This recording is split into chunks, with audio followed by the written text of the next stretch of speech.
today, first time ever, like in any walk of life, I'm going to do a magic trick, like a real live magic trick. Good afternoon to you. Good Thursday afternoon. I'm Dejan Kovacevic of DK Pittsburgh Sports. This is the new Double Shot show that comes your way every weekday afternoon. My trick, it requires a little bit of a preface. See, I get the distinct sense, and I don't think this is exactly going out on some limb, that you, talking to you now, are a lot more, I don't know if disinterested is the right word, but disengaged. You're not as intense, as involved, as invested as you normally would be in the Steelers partaking in a playoff game. Reasons for that are both obvious and understandable. They've been terrible for about a month now. Arguably never worse, at least this season, than they were this past weekend against the Bengals. That brings you down. I say this all the time, but fandom in sports is founded on hope. It's a pretty simple thing. If you lose hope, then you wonder what it is that you're even doing, putting any of yourself into the process. So I'm not here to change that, okay? But I am here to make a point. And that is that you're so easy. You have no idea what a softy you are when it comes to this stuff. You ready? Okay, watch this. Here comes my Presto Magico. TJ Watt today on the South Side. I say all the time that there's a big difference between guys that come back that are Super Bowl champions and guys that aren't. And that's not a slight at the guys that aren't. I'm one of those guys right now. But there's definitely an aura and a sense to a guy that has won a Super Bowl. And there's a togetherness, a close-knit group of guys that when they come back for those alumni weekends, they hang out and they bond and they talk about their successes on and off the field and that Super Bowl run. And we want that. Every guy in here wants that. Don't confuse any of this lack of success for lack of effort. Everybody's trying. We're turning over every stone that we possibly can to be great. We want to be great. We just need to do it together. And that's not saying that we haven't, but we just need to do everything collectively and play complementary football when the time matters most. And there's definitely a sense of urgency because it's the playoffs in the National Football League. This is what everybody plays the game for. See? Told you. You're hopeless. This man has played 124 total games in the National Football League. Out of those 124, 3 have been in the playoffs. 0 of those in the playoffs have happened since 2021. The Steelers have either lost in the first round or he wasn't available due to injury. That's the reality of his career that he's describing there. He's won everything that there is to win outside of NFL MVP. He has gotten every award. He's been paid beyond whatever his wildest dreams might have been. And he hasn't won a single playoff game. And yet, when you hear him talk there, you'll notice that he doesn't bring that up. He brings up the ultimate goal. He brings up watching these Pittsburgh greats come back and the way they're celebrated. And it's a different class. It just is, Give you a little bit of an example here. Only, earlier last month, the Steelers brought back their Hall of Honor guys. And one of them was Willie Parker. And maybe Willie gives you a little bit of pause because I don't think a lot of people think of him as some sort of franchise legend or whatever. When you think of Willie, what do you think of? The 75-yard run, right? In the Super Bowl. In the Super Bowl. He was the guy that was doing all the running for Jerome Bettis in the Bus's later years, and then Bus would come on to get that final yard. There's Willie. He gets like 1,500 yards rushing and 0 touchdowns. Well, Jerome, I think there was a game where he had something like 4 carries, 5 yards, and 3 touchdowns, or some insane stat like that. But Willie is a champion. Willie could walk past those Lombardi trophies that the Steelers keep in their second floor lobby that everybody's got to walk by almost every day and say, yep, right there. That one's mine. That one's mine. That's what this man wants. That's what he's had his eyes on, not just his whole career, but this whole season. I spend a lot of time with TJ, more than I do with most players.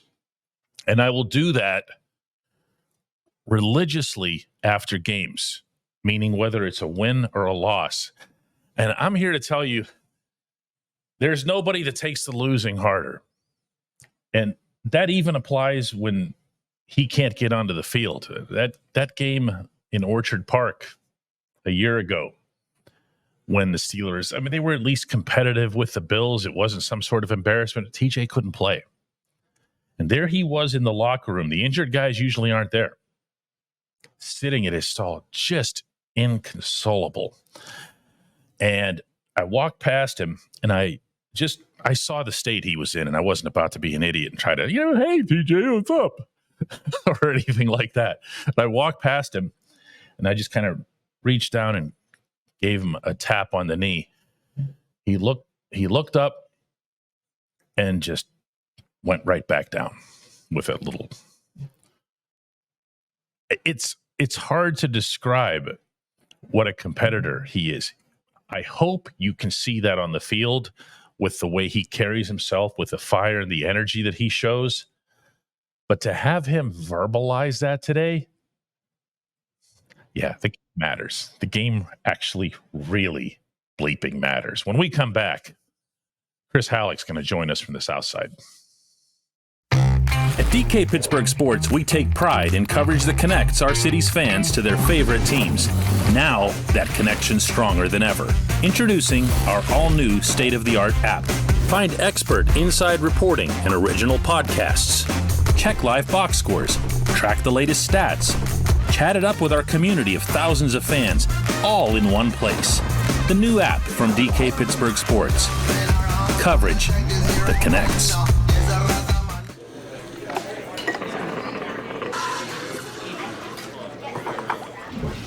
Welcome back. Joined now, as promised, by Chris Halleck over at the Steelers practice facility.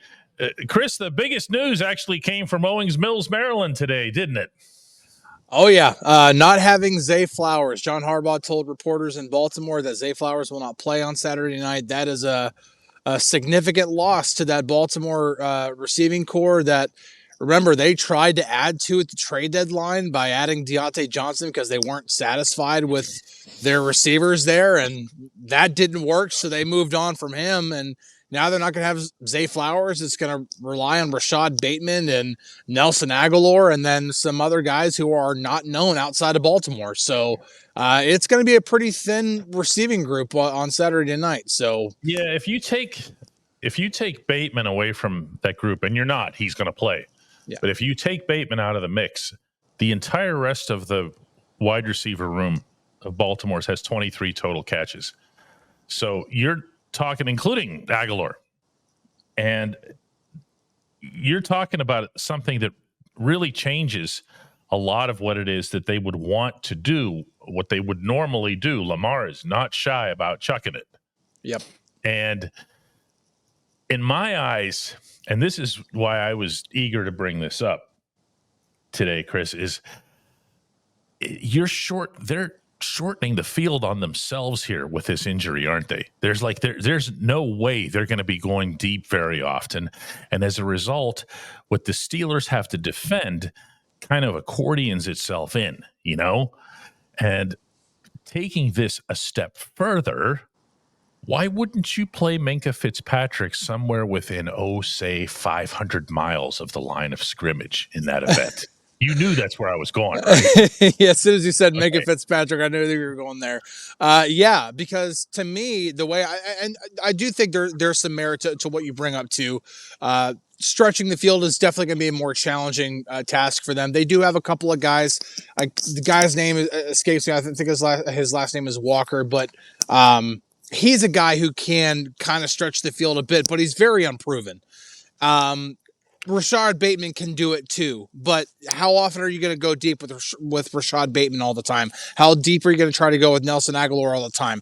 I look at, and this is where the Minka Fitzpatrick thing comes into play, I look at this being a better opportunity for the Steelers to focus more on the two safeties the two tight ends that can wreak a lot of havoc. Mark Andrews and Isaiah Likely, including in the intermediate game. They're not just short yardage guys. Yep. Mark Andrews in particular can make things happen downfield. Likely did some damage.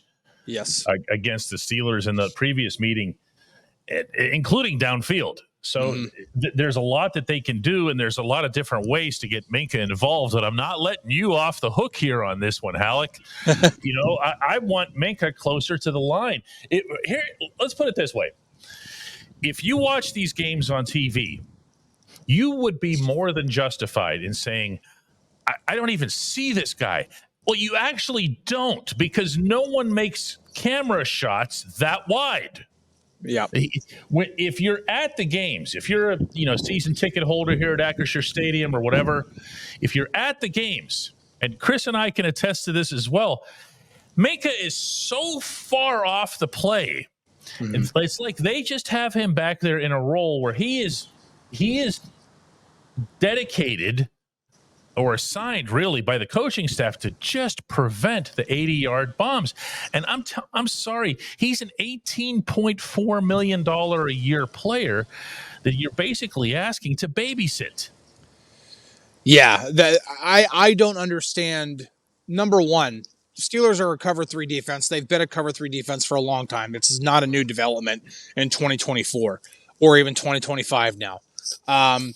But that being said, that doesn't mean that the deep middle safety or the deep middle, whoever it is, but usually that is Minka, that doesn't mean he has to be 20, 25 yards off the line of scrimmage whenever. It's hilarious how far he's back. Yeah, and even when that's not him, even whenever he is one of the underneath defenders, it's DeMonte Casey who is that far back. I don't understand that logic. I don't understand. That has to be coaching at that point. That's not a Minka thing. That's not a DeMonte Casey thing. So I don't understand the logic behind that, why it's coached like that.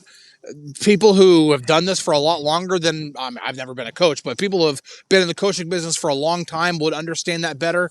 I would think that, especially when you bring up a great point with that with Minka Fitzpatrick, I don't understand why he is being put in that role. You want him to play center field. You want him to be the ball hawking safety. Well, great. Well, he has no chance of ball hawking if he's 25 yards off the line of scrimmage. And the results bear that out. Yeah. It's not just that he hasn't had, he's got the one pick, right? Yep. It's not just that he hasn't run up interceptions. It's that he's never even near the football. And I don't know that he's doing anything wrong. Like you said, I think it's just something that they made their minds up schematically. But here's the other part of this that doesn't make sense, Chris. If you go back to training camp, and you go back to even OTAs and everything else, what was everybody talking about related to Minka? Remember, it was supposed to be, well, we have all this other stuff in place, and we're hoping that, for example, Joey Porter and Dante Jackson can take care of their coverage, one-on-one, island coverage type of deal, and that Minka can just be free, just roam the field, searching for interceptions. Never happened. All they did was they just kept moving him back to the point that only Neil deGrasse Tyson can find him on some map of the solar system. Yeah, well, I think the one thing that plays a factor there is, well, you have 2 safeties on the field the vast majority of the time. Every now and then they'll roll 3 safeties out there when they want to run the big nickel, but you have 2 safeties on the field, and the second one is usually Deshaun Elliott. And Deshaun Elliott is known for... Yeah, up front. Yeah, he's going to play in the... I don't want him dropping. Right. So you can't have two safeties down in the box unless you want to drop both corners back and play cover two, which, by the way, the Steelers don't play a lot of cover two. And even if they did, you don't want both cornerbacks dropping back to play those two deep halves. So it's kind of like Minkah is kind of forced to play that deep middle. But again, why does he have to play the deep middle so deep? Why can't it be 15 yards off the line of scrimmage? That's kind of my point here. Because for anybody who isn't familiar, by the way, with Zay Flowers' impact, it goes beyond statistics. Because with Flowers, he's prone to the occasional drop and everything, and that was known about him coming out of the draft. I thought he was a guy that the Steelers might be entertaining, actually, back with that class. Yep. But the thing about Flowers that really stands out is that he makes people miss. Yes. He's deadly in the open field. He's got some, let's just say he's got some Tyreek to his game. Yeah. And man, coaches and coordinators hate scheming up for those guys because you think to yourself, we never have enough numbers back. That's why I'm bringing this up. I don't know that you need all kinds of numbers way out there in the peanut heaven seats waiting on tight ends. You know, that's what the Ravens are going to do here, isn't it? They're going to look for their tight ends and they're going to feed Derrick Henry and they're going to try anyway to get Lamar out of there. Meaning out of the pocket. Well, and listen, Joey Porter Jr. is back and he's healthy. Dante Jackson sounds optimistic about. That's a back. Yeah, we'll see about Dante Jackson, but even if it's not, Corey Trice, I understand he went up against Jamar Chase and did not do the best, but Nelson Aguilar is not Jamar Chase. Trust these corners to play a little bit more man coverage. Trust them to trust Joey Porter Jr. to shut down Rashad Bateman. He should be able to do that. Trust Corey Trice Jr. or even James Pierre to be able to lock down Nelson Aguilar or whoever else. And then let your safeties, let Deshaun Elliott, let DeMonte Casey, and especially let Minkah Fitzpatrick focus more on stopping Mark Andrews, stopping Isaiah Likely, because it's not going to be with the deep ball that the Ravens kill the Steelers defense. It's going to be one of three ways, really. Either Lamar is just going to be Lamar, Derrick Henry is going to start running all over them, or they're going to nickel and dime them to death with Mark Andrews and Isaiah Likely. Well, if you do that, though, if you just go nickel and dime and everything else here, as long as we're talking about literally nickel and dime, they're not going to play Beanie Bishop, are they? They're probably just not going to, Probably not. See, this is your living in your fears stuff, Oh, here's the older guy, and never mind what all the evidence, analytically, film-wise, your own just eyeballs tell you, is to get Beanie out there and get Cam Sutton off the field. You're going to have to, Chris, one way or the other, you're going to have to make a takeaway. I believe this. Defensively, you're going to have to make a takeaway or two in this game to come out on top. Would you agree with that? Oh, absolutely. And remember, when they beat the Ravens, they didn't even score a touchdown, and they don't win that game without those couple of takeaways. Nick Herbig had the forced fumble on the first series of the game. On Derrick Henry's first run, I believe it was. Peyton Wilson had the ridiculous interception. That wasn't anything Lamar Jackson did wrong. That was just Peyton Wilson making a play. And the one thing that I would make an argument about Beanie Bishop, and even for something that uses Mike Tomlin logic, is Mike Tomlin wants splash. He wants guys who make plays. Well, guess what? Beanie Bishop finds his way around the football. That's all he does. He has made plays when he's been out there. So we're not getting preemptively animated about anything at all. There's still a game to play. When we come back, J1Q.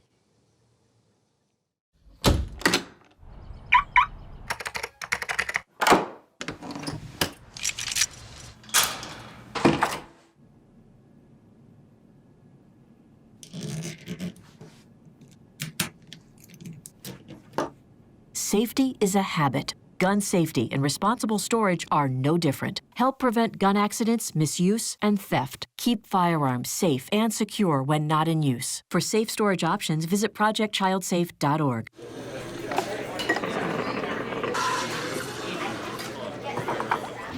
Time now for today's J1Q. Stands for just one question, and for that we head down to David Cardis in Port St. Lucie, Florida. Hey DK, you commented on Tomlin's press conference about how he's hell-bent on sticking with this running identity regardless of what it produces or doesn't produce. The thing that really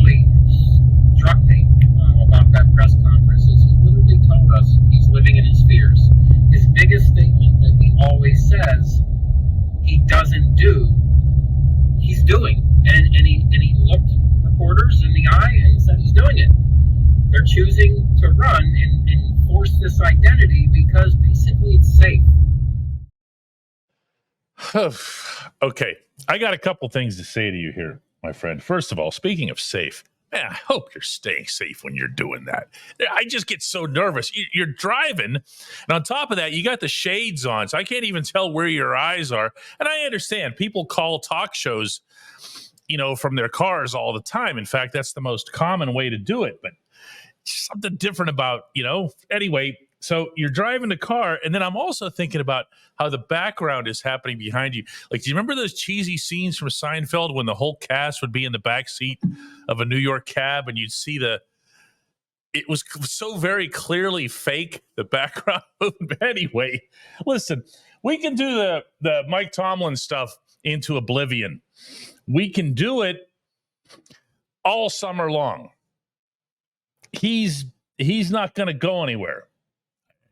I don't know how much more anyone would need to experience about Tomlin's tenure, or for that matter, before him, Bill Cowher's tenure or Chuck Noll's tenure, to see that the Steelers just don't get rid of their coaches. But now, I've had my say on Tomlin. I think he's had a really lousy month. I thought he had an extraordinarily lousy game against the Bengals, just for the stuff that he's responsible for, not some sort of general thing.